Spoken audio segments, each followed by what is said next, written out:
Šeit viss staigā vienmēr ar netīriem apaviem, un mēs gribējām uzlikt materiālu, kas mums nenodils un ilgi dzīvos. Kokam ir sava vieta, fasāde skaista, ideāli. Plāns materiāls, laba cena, izstāsta labi, bet viņam nav vajadzīga nekā mehāniskā slodze. Bet vietās, kur ir liela slodze, krāvnesība, nolietojums, tās ir publiskas vietas, tur ir nepieciešams kaut kas izturīgāks. Un tāpēc šis materiāls, kas ir 100% plasmasa, otrais pārstrādāt, un viņam ir speciāls certifikāts, viņš vispār neslīd.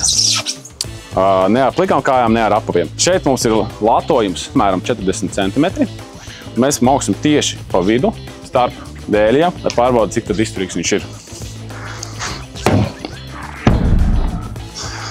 Un ja mēs atnākam apskamies, bojājums gandrīz nekāds. Nav ne ieplīsis, nekas nav noticis. Tā kā ilgmūžība un noturība ļoti augsta. Numur viens lieta, kas gan kompozītam, gan dēlim nolūst, ir maliņa. Tad uzsūtīsim pa šo kantīti. Cerams trāpīšu un paskatīsimies, kas tad notiek. Nu, atnāc apskaties. Ir neliela buktīte, bet nekas nav salūzis. Nav bojājama reāli.